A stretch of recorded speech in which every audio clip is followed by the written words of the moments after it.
Yeah, and that's so. Let me ask you a question, because how did you deal with your situation when there was negativity? How did you get out of it? Because you are thriving now.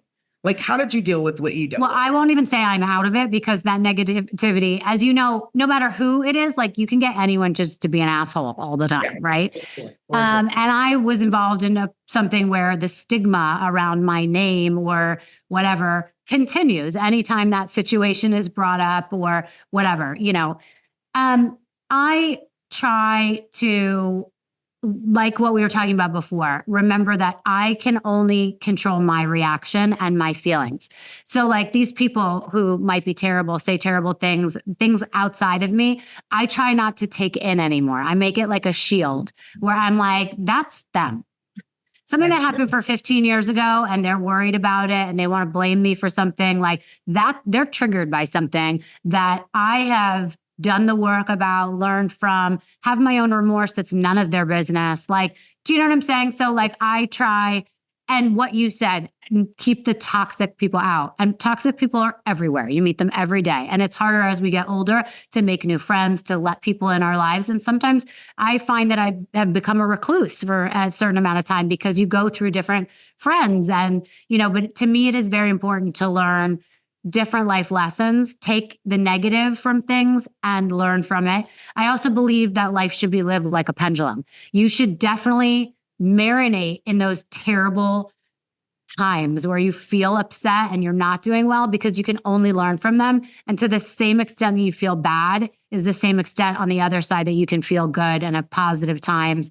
And I also believe I have tattooed on my arm, "This too shall pass."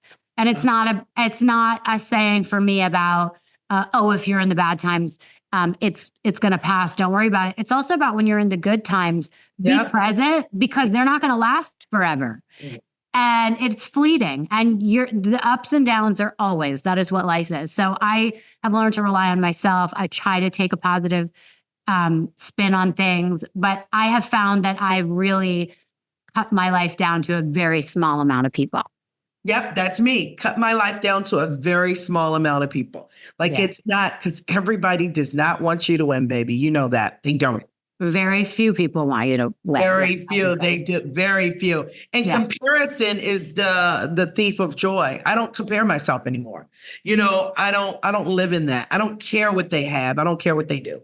Yeah, that's a really great outlook too. Okay, I want to get into like the logistics and details of your app. So it's called You Are a Warrior, spelled U-R-A Warrior, right? All together. Yep. You are a warrior all together. Yep. Okay, and what will people find on the app available to them? Oh, I love it. So it's like another social platform. It's positive. You have to pledge to get on. It's positivity. Anything you post negative, you get kicked out. AI or the community managers. You get coaches. You get daily motivation. You get meditation, manifestations.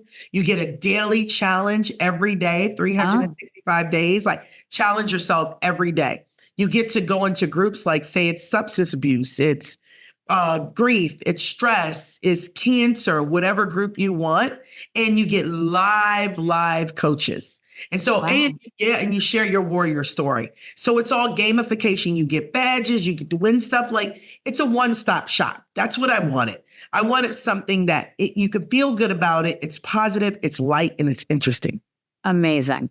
And also you said that you are a life coach. Where could people sign up to work with you? Yeah. Oh, thank you. So my Instagram, BERSHANSHAW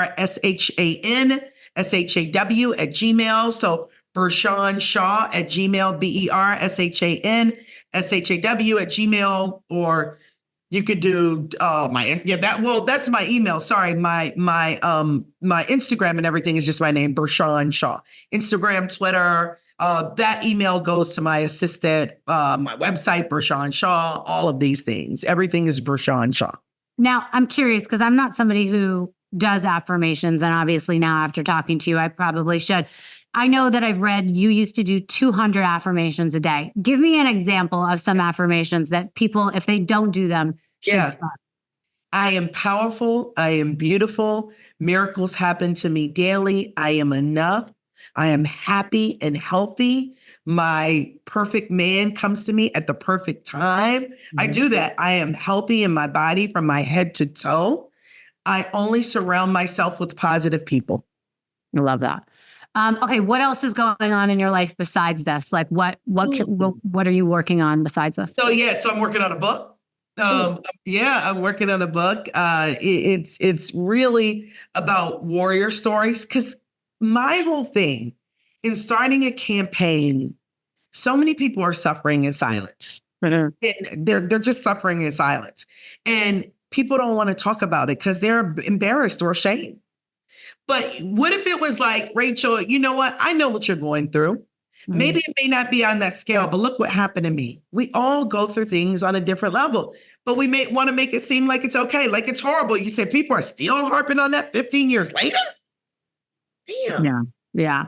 But yeah, I mean, it's true, everything that you're saying. Sorry, I didn't mean to interrupt you. Keep going. No. It's just like, no, my point is that, like, get over it. Right. Move on. The world is like, we're over those stories. Move on. Like, get into your life. Worry about you. Stop worrying about me. What I tell people, they're going to talk about you whether you're doing good, or they're going to talk about you whether you're doing bad. They're going to talk. Well, that's true. Yeah. The problem is, and tell me if you agree, is that there's so much stuff out there on social media where people only put the best of their lives, or, by the way, things that are fake. I mean, if people don't know at this point that it is complete all smoke and mirrors, people don't look the way they show that they look on Instagram. I know my daughter is going through TikTok and Snapchat and all these stupid things all day long, and everyone she's looking at is filtered. So I know she doesn't verbalize it yet, but like, I know that that's making her feel like she needs to be skinnier, prettier, wear more makeup, have a hair a certain length or color or whatever.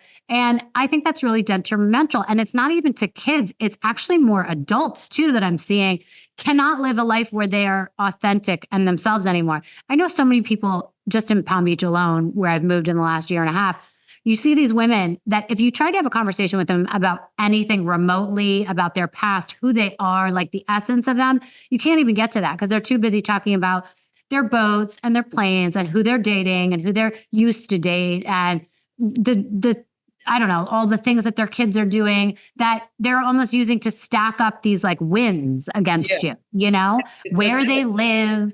And it's incredible how that is the way our society gives credibility to people. And it's hard to get away from that. So I think what you're saying is very hard, that people, when they are, first of all, let's be honest, most people are struggling about something at any given point, whether it's a decision they have to make or, you know, whatever. So, or a thing they really are feeling bad about. And, you know, it's like, if we could connect in a way that says, you know what, I'm going through something because maybe, you know, I don't have to be alone. And also I read somewhere, you know, there's a woman who does a lot of public speaking and she talks about vulnerability is the key to like making a connection with someone. And everyone wants to feel connected.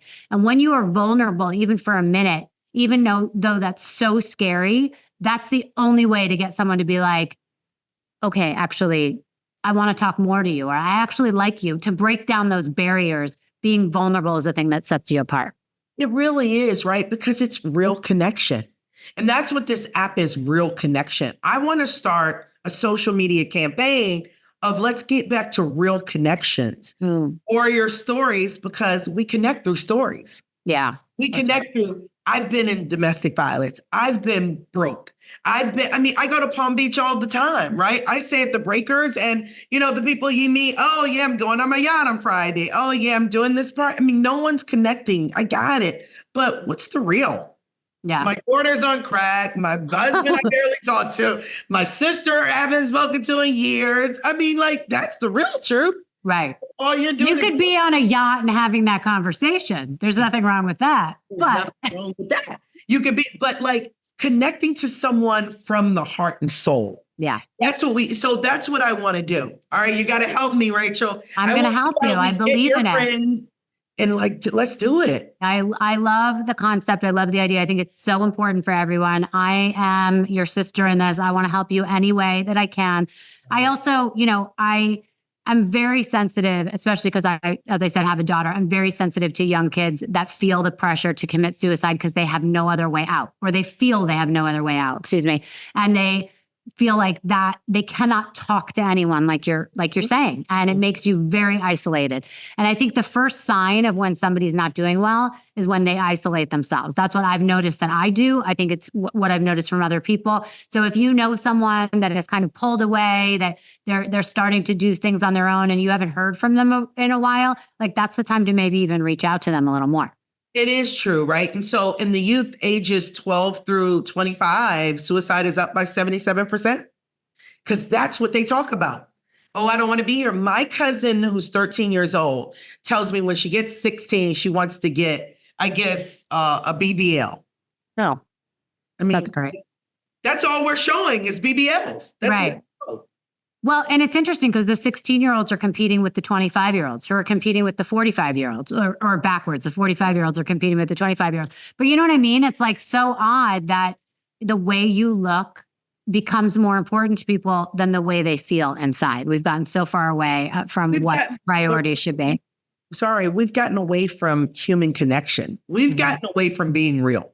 No one, like, I remember when someone posted this, like, we don't even like when someone's real because we accept people so fake that we love that. Like, in the realness, like, no one cares. But